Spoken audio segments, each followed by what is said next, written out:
But yeah, for now, I guess, let's move on to recaps, because we have 5 goddamn episodes of Clarence, including one that's very, very important. Do you want to start with that, or do you want to go in order? Let's just go in order, just for the sake of it. Yeah, some of them are pretty quick. Yeah. They were all good. Mm-hmm. It's a very good show. They were pretty different. Yeah. Dude, that's the one thing that I keep marveling at Clarence, is how they refuse to stick to an overarching tone, and yet how it still works. Yeah, because the first one was it's like borderline anthological, if that's a term, just in terms of tone. Anthological. Yeah, I mean, Rough Riders Elementary was so weird and different from anything they had done before. Right? And I honestly, I think the entertainment value is, like, once you realize that they're literally just going to do anything, like, you just have no idea what's going to happen. Yeah. And in a literal way. It's like, so many shows, it's like, yes, there's a formula, but the formula is enjoyable, and you like to see what they do with their own formula every episode. Clarence is just like, I wonder what the fuck acid trip's going to happen today, or maybe it won't be an acid trip. Maybe it'll be a nice, like, nostalgic little trip down childhood, or maybe it'll be just like sitcom-y shenanigans, or maybe a chicken chain will take over public school with secret sauce. With like sense dulling secret sauce. Yeah. In our episode where we covered Clarence, which was our second episode way back, which was a very we did that very early into the run of the show, and in it we compared it to, like, the dynamic of Ed, and Eddie for the modern age. And that still applies to the dynamic between the 3 main characters, but it really doesn't describe the show. No. The show is, at this point, just too hard to define. Yeah. I think I might have told you guys. Was I on the air when I mentioned I made the mistake of watching one of the latest Clarences at the time when I was under the influence of substances? I don't know. I believe that was off the air, Tooch. Would you like it to remain off the air? No, I don't give a shit. Weagle Eyes lead. But it was Dollar Hunt, and I was just like, okay. I was just chilling. I was before bed. I was like, okay, whatever. I'm pretty much just chilling for the night. I'm gonna watch some cartoons to just kind of mellow out. And it was Dollar Hunt, and I was like, what? I had to wake up I literally woke up the next morning, and the first thing I did was watch Dollar Hunt sober to verify that it was as fucked up as I remember it being, and weird. That random, like anarchist child, just, who is that? I don't think they've ever showed up again. But yeah, these 4 episodes was Rough Riders Elementary, where Chicken takes over elementary school with secret sauce. Then there was Nothing Ventured, where Chad and Mr. Sumoski... This episode was all over the fucking place. I don't even know what the hell the plot was. They were trying to, like, make their own art, and then they were trying to make a band, and I don't even fucking remember what Clarence and his friends were doing. Clarence and Sumo were trying to get venture capital so that they could invest in that company, and the idea that Clarence came up with was to sell people crickets as a sleep aid. So they stole a bunch of cockroaches from an Italian restaurant and put them in everybody's goddamn house. Yes. Then there's Bedside Manners, where Belson's in the hospital in because he full breaks body cast. every bone in his stupid fucking body. And Clarence is the only one that shows up to, like, spend time with him. And of course Belson hates it. His shitty circle body. You know what was the main character of that episode? The sandwich. The sandwich. The sandwich was so gross. The idea of a party sub buckled into the passenger seat is this is not the first time I have dwelled on that image, and I hope it won't be the last, because it is the best. Don't you like? Don't people pay you to make sandwiches? We don't make party subs. We don't make bread that big. We make. But you understand sandwich theory. I made I think literally 60 sandwiches on Friday. So you've made what amounts to a party sub. I made what amounted to a 12-point party sub on Friday, like accumulated. And then the last Friday was an 8-hour sandwich fugue. At the end of the day, I'm just like, Chipotle. 8-hour sandwich fugue. Is that our new band name? No. Maybe that'll be our B-sides album when we compile all that shit. Okay. And then the last episode that aired last week, and probably the most interesting, was Jeff Wins. Jeff wins. Where But really, don't we all win thanks to this episode? Yes, we literally do. Like, that's not even a goof. We do. Go into your synopsis, Nina. Every year of his life, Jeff has tried to enter the cooking contest at the local state fair. And every year, he's had a mental breakdown and thrown out his food before he could actually enter the contest. And so his moms contact Clarence to see if this year they could change this terribly self-destructive pattern. And of course, the most interesting word in that previous description was moms. Jeff's two moms. Jeff's two moms. Jeff's two moms. That's going to sound terrible with the latency and everything. But no, yeah. Jeff has two moms. This is huge. This is enormous. Now, this was hinted at previously. In other episodes in Jeff's house, there had been pictures of, like, picture Jeff, picture two women. No picture of any other dudes in there. So it was a picture of two women and a baby Jeff. Yeah, that was it. So everybody was like, oh crap, Jeff's two moms. And then, people were like, yeah, it's cool, but why don't they actually put him in the goddamn show? This doesn't really count. That was a fair assessment. They put him in the show. It counts. This is huge. Because, and they do the best thing they could do with it. They never used the word mom. Well, it's not just that. He just has two moms. There's at no point anybody addressing the fact of like, oh, it's kind of strange you'll have two moms. No, he just has two moms because some people have two moms. Some people have two dads. The most effective way to instill this kind of mentality in this younger generation is to just play it as so normal. To not even have to address it. This is one thing I kind of said in our Korra episode. Avatar had episodes that made a big deal about how girls could be just as strong as boys. I guess they had to do it. In Korra, it's just a given that some of the strongest people on the planet are women, and that's just what it is. I think that's more powerful. Because, this is something we were talking about with Hey Arnold. You absorb a lot of this shit without being conscious of it. If there are kids out there who are seeing this show where a kid has two moms and he just has two moms, then, they're really worried about him because he's really high-strung. They just want him to have fun at this cooking contest. Yeah, so it's going to instill in them this idea that it is normal, which is what we need. We need it to just be as normal as it is having a mom and a dad. That's the goal. And we're a long goddamn way away from that. But that's one of the things that Clarence does really well is they show these different sort of family dynamics. Like, Clarence just has his mom and his mom's boyfriend. And, Sumo has this really wacky, weird, non-typical TV family. And it's just normal. Like, they don't make a thing out of any of it. It's just their lives. It's just their homes. Yeah, that's their normal. Yeah. Sumo's really poor, and they don't make any jokes or anything.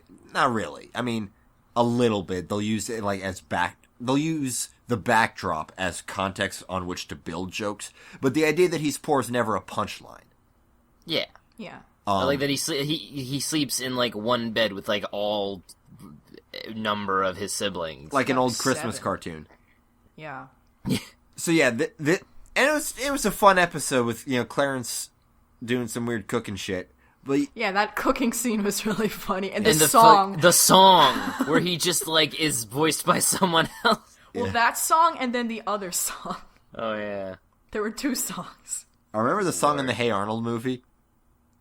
Or the one that Eugene tries to sing. Yeah, at first you're like, is this going to be a musical? And everybody's like, we're not doing this. They're literally like, we're not going to do this with you, Eugene.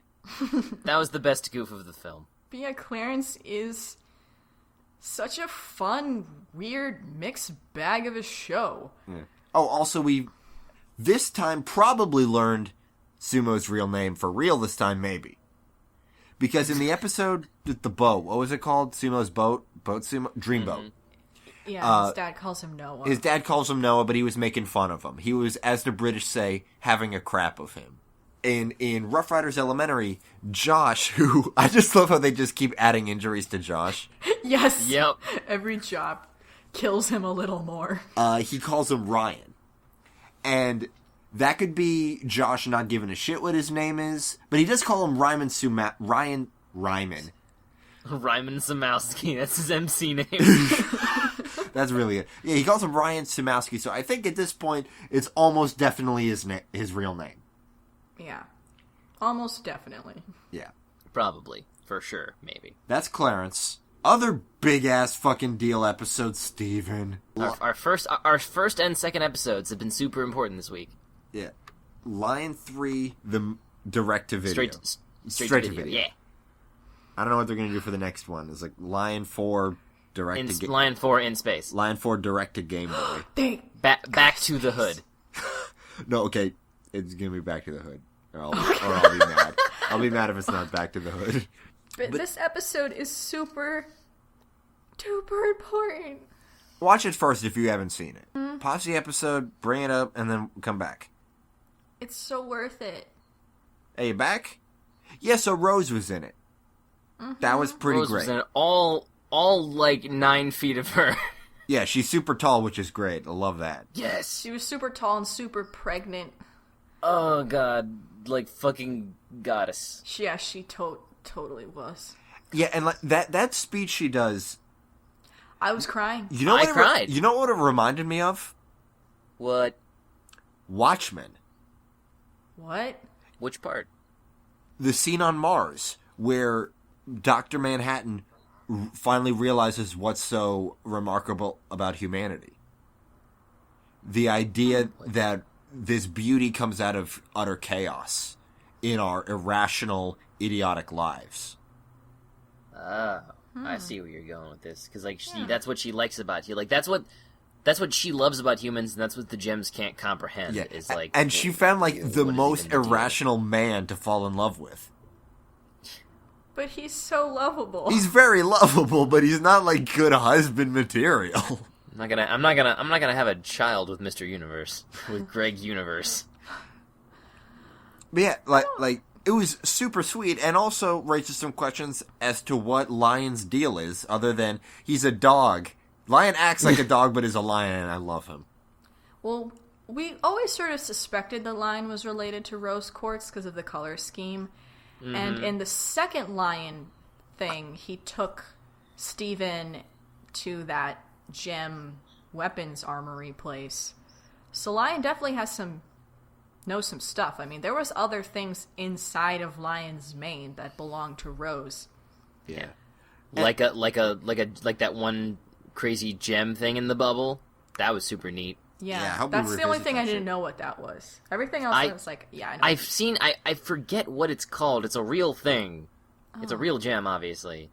Like, it's a real mineral that happens where it makes like a crazy right angle square patterns all over itself, and it looks insane and fake, but it's real. Do you think that'll be a character that we'll see later?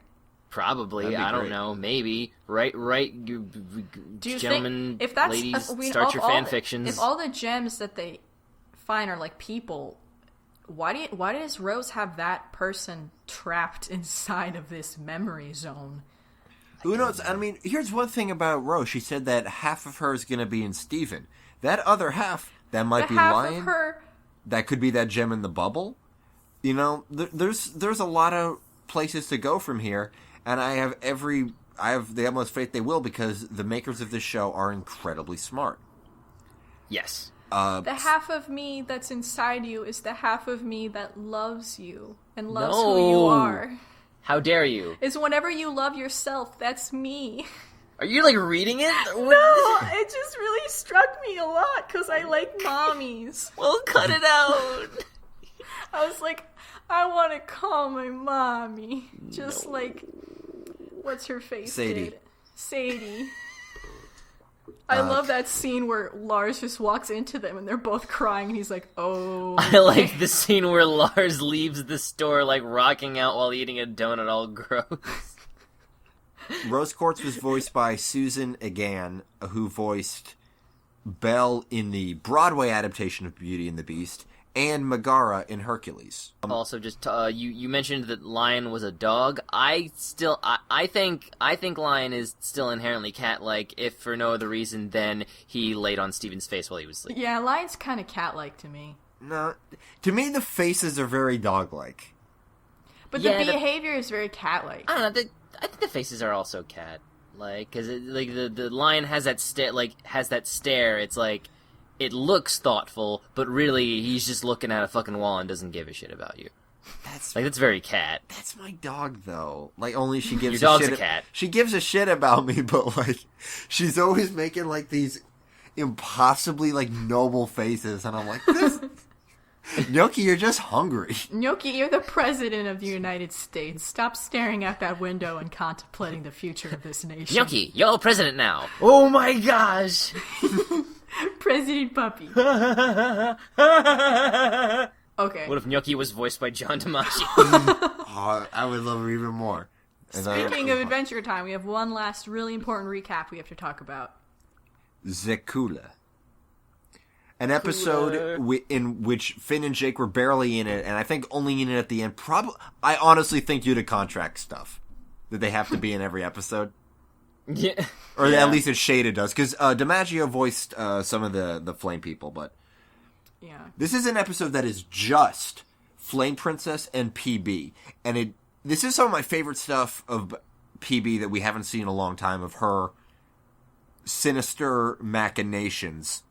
Yeah. That are all. This is the first time she's actually been like legitimately point blank on script dialogue called out for like point blank for being weird, because we've always seen stuff and it's slowly been building from subtext that you only notice later and like, that's actually a weird thing she was doing, and now it's just gotten to this boiling point where it's like, okay, yeah, she's gone mad with power. And most importantly, with the ending, we see that she's changing. And growing. She's Batman. She pulls a Dark Knight at the end of Dark Knight. Oh, yeah. Yeah, she's finally realizing that she is a difficult person. PB, you're a jerk. And should be better. Yeah. And she makes a really big, important step. Yeah, I was totally expecting her to, like, not turn it off at all. Yeah. Actually, I after 6 seasons, I guess I lost all faith in Bubblegum. Yeah, because on all the episodes like this, it just ends with her still being the way that she is, and the people around her have to deal with it. But this is the first time where she actively is like, no, I'm wrong. This is wrong. I need to stop. Yeah. Speaking of PB going through big changes and the latest and the Clarence episode we were talking about, Cartoon Network, no more excuses. Let's get on this. Come on, let's go. Chap, Marceline, PB, what's up? What's going on? Yes. Do you think Penn Ward like watches Clarence and he saw the episode and is like, come on, what the hell? What do they got that I don't got? Come on, guys, what the fuck? Explicit sexual tension. They don't have that in Clarence. No, because they're married.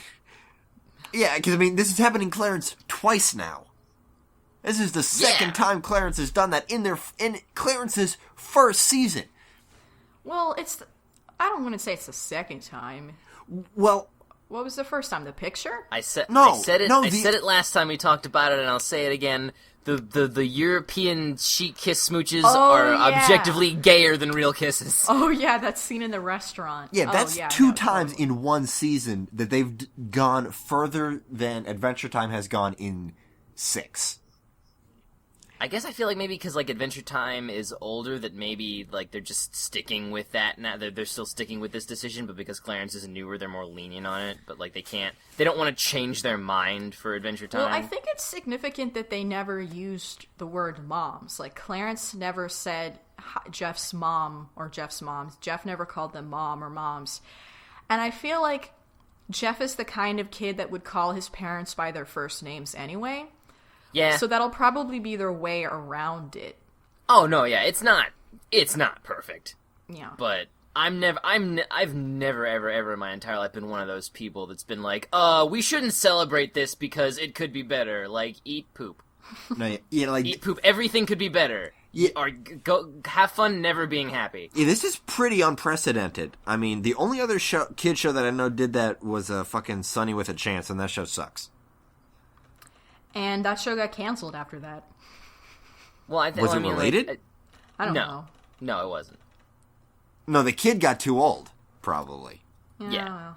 That's usually, like, literally, honestly, like, Disney sitcoms are just so interchangeable that they probably just, like, anytime the kids get too old, just like, whatever, we'll make a new one. We literally have, like, 3,000 ideas in this big jar, randomly pulling out. Okay, fucking, kid wakes up, and he has, like, his little brother and him switched heads. It takes two, parentheses, heads. That's the show. Oh my god, you piece of shit. But no, yeah, well, that's the thing about, like, all those Disney Channel kid comps is that, like, they've got, like, this potentially interesting hook to them, but then they all go through the exact same motions. Like, in later seasons of That's So Raven, I don't even think they bothered giving her psychic visions anymore. No. Well, those are our recaps for this week. If you haven't seen any of those episodes, you really, really, really, really, really need to. Yeah, this was a surprisingly huge week. Yeah. Whew. It was a big one. So move on to some shout-outs. Shout-outs! So, Nikki, our friend, a doxographist, Everybody just calls her Adox. made a post on Tumblr reblogging our video, our last week's episode, and said, please listen to the Toon Goons if you like tunes and also goons. They're really funny, really insightful, and really into the tunes. You'll laugh, you'll learn, and you'll come out of it a little bit richer in spirit. Thank you. And then on SoundCloud, there's this one user who's been leaving a lot of comments on our videos, and I haven't mentioned her, Emin Mimi. She commented on our Steven episode, Gravity Falls, Over the Garden Wall, and I just wanted to shout out to her and say thank you so much for all of your commentary and participating in the discussion and listening to our show. Really glad that you like it. Also, Our friend, Mr. Awesome Potato, asks, can you review The Thief and the Cobbler? Just add that to the pile. Will do. It'll be the recobbled edition because fuck the other one. Ba-da-da-da. Yep. Yay! And then he asks an interesting question that I don't exactly know the answer to. Oh boy. How big is your fan base? Thank God, I was not knowing what that last word was. Shut up, man. I don't know. It's hard to measure. Mm-hmm. I mean, iTunes doesn't really give you any indication of what you're doing, which fucking sucks. But how many Tumblr followers we got? We have 130 something. I think that's a good indicator. Nice. So it's at least 131 fans because our mom doesn't follow our Tumblr. Because she's 53, she isn't allowed on Tumblr. Well, then if you look at the listens on our tracks, we average at about 200 listens an episode. Oh. So...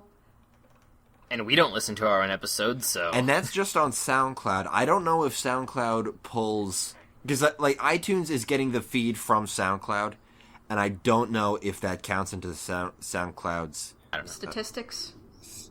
Whatever. Analytics. Well, I mean, Yeah, basically, to answer your question, we have a pretty loyal little niche fan base, and we love them. But if you have friends who would also like it, it would be great if you would try to spread the word, because we can only grow from here.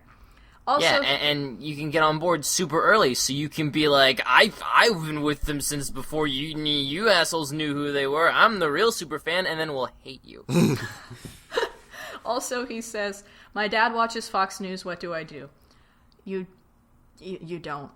Don't be in the room when Fox News is on. That's literally how I survive my house. I mean, I don't know about you. You could try getting... Why do you think I'm down here recording podcasts with these guys? You could try getting emancipated if you're, like, young enough. But, like, it's possible that you're like me, you're 23, you live with your parents, and it's like, well, that's... you're on your own to move out. Just be glad that your living situation is better than Helga's. Yes. Just thinking about it like that. Just think about... At least I'm not Helga. And last but not least, There might be a way to block it on your cable, and like your dad doesn't know how to do that. I guarantee your dad doesn't know how to do that. So that's actually my real advice, because there's parental controls and shit on cable boxes. This is real. If you got cable, because I know Fox News is like basic television, but yeah, if you might be able to block it on the cable thing, and he's not going to know what to do. He'll ask you, you'll be like, oh, I don't know, Dad. I'm doing my best over here. You never believe in me. And then maybe you'll bond. But also we have another shout out. It was a personal ask sent to my Tumblr from Tumblr user Not at Odyssey.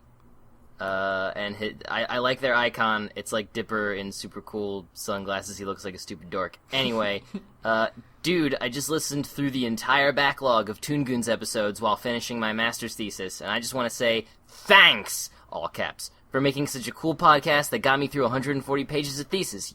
Letter U, rock. What the? How do you listen to things and write paper?